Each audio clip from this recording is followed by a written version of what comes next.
UP में आपकी सरकार बीजेपी ले रही है। ये तरीका ठीक नहीं है भाई, सरकार है। मेरे हर बार में डिस्टर्ब करने लगती है। अरे मैं आप कहता फोन शांति पर से चले बैठो। गए, आप आपको सुनिए कुछ भाई, याद ही नहीं है। अरे भाई पता नहीं मैंने क्या आप डेट के पोथे साथ लेकर आए बताया। आज। अब सुनिए आपको फोन देखना पड़ रहा है भाई, आज। फोन नहीं, अब सुनिए। लपेट लिया आज आपको, आज आपकी कलई खोली है मैंने अच्छी। बार बार आपको फोन देखना पड़ रहा है। अब बदलते हुए इंसान की क्योंकि छेड़ी दी है तो बदलते हुए इंसान की बात कर ही लेते हैं।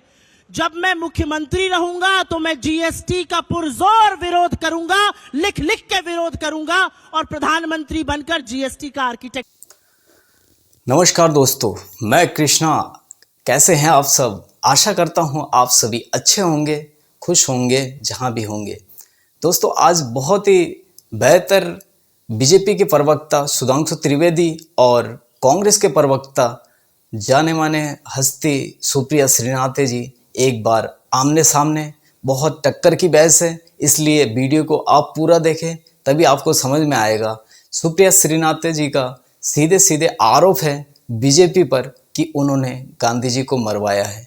आगे देखते हैं वीडियो को।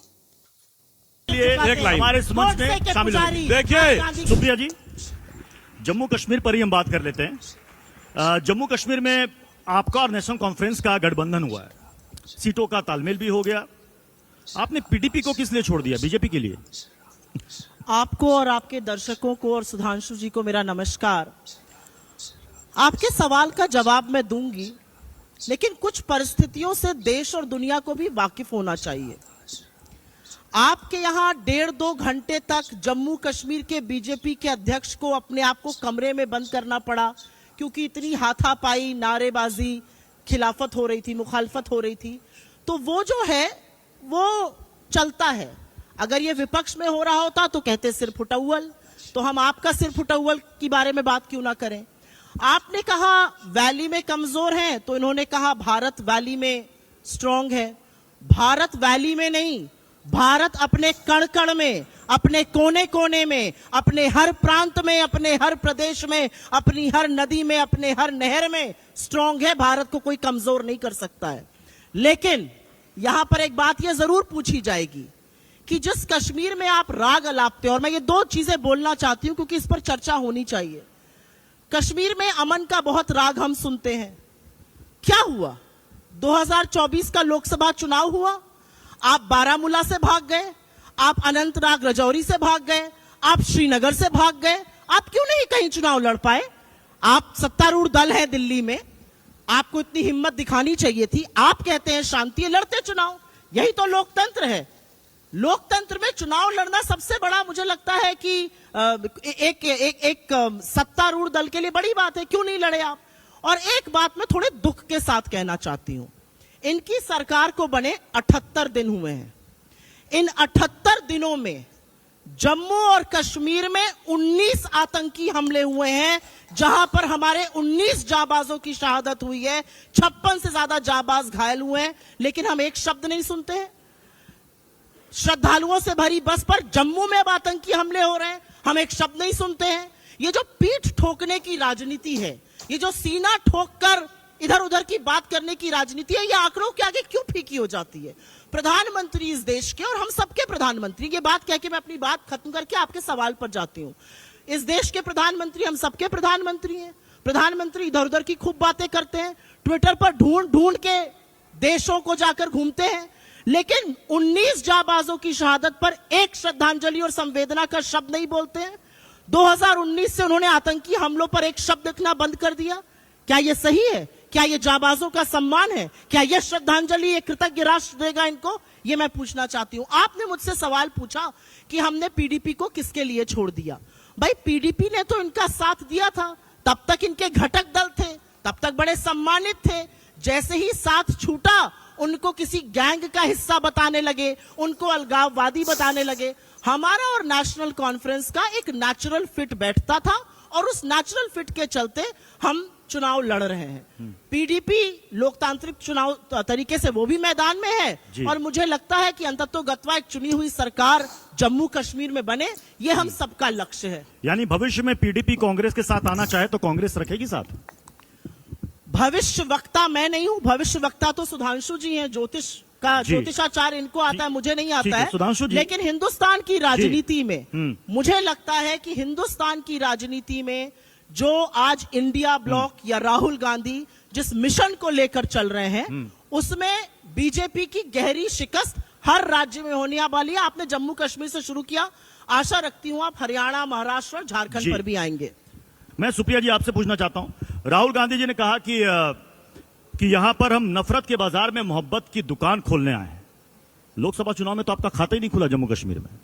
मैं एक बात का उल्लेख करके आपके सवाल पर आ रही हूं। इन्होंने क्रमशः जवाब दिया था, तो मुझे लगता है मेरी भी नैतिक जिम्मेदारी है कि मैं कुछ क्रमशः बातें कर दूं। भारत तो हर जगह मजबूत है। आपकी सांसद, आपके मंत्री लोग कह रहे हैं कि यहां पर अमेरिका और चीन अस्थिरता पैदा कर रहा है। आप किसानों को हत्यारा और बलात्कारी कहने पर तो कहते हैं पलड़ा झाड़ के, भैया ये हमारा बयान नहीं है, ये कंगना जी का बयान है। कंगना जी ने तो आगे ये भी कहा है कि अमेरिका और चीन इस देश में अस्थिरता पैदा कर रहे हैं। उन्होंने किसान आंदोलन किया।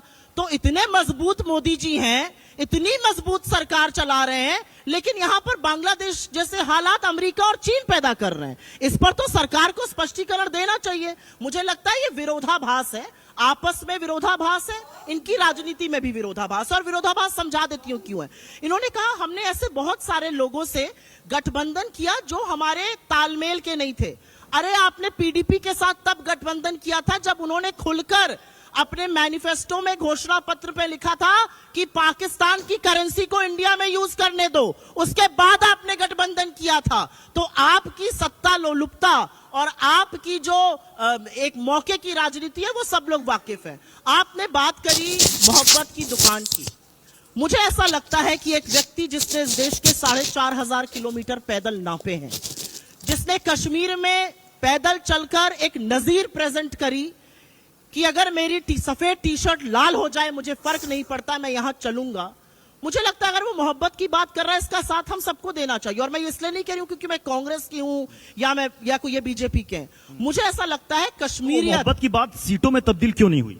होती है, ऐसा नहीं है हर जगह नहीं होती है। अभी आप देखिएगा चुनाव नतीजे आएंगे, नील बटा सन्नाटा इनका स्कोर आएगा, सरकार हम और हमारा गठबंधन बनाएंगे। ये मैं आपको लिखकर बात देके जा रही हूं।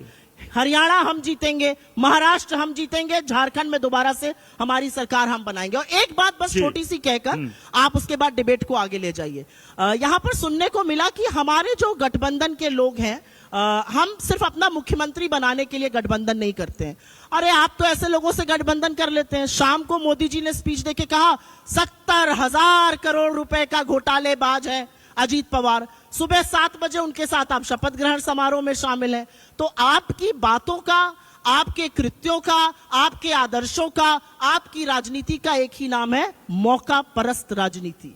मैं अगले एक टॉपिक पर मिनट, चलूं? नहीं, इस जी। पर मुझे एक हाँ। जवाब देने की जरूरत है। इन्होंने कहा हम बने भी आजादी के बाद हैं।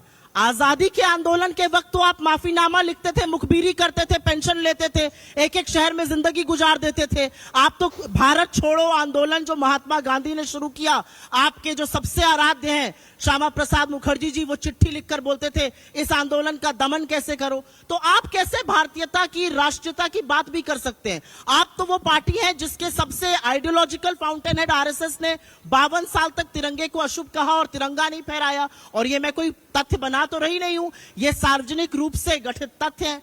मेरा अपना मानना है राजनीति में उन मुद्दों पर बात होनी चाहिए जिन मुद्दों के लिए हम लोग चुने जाते हैं।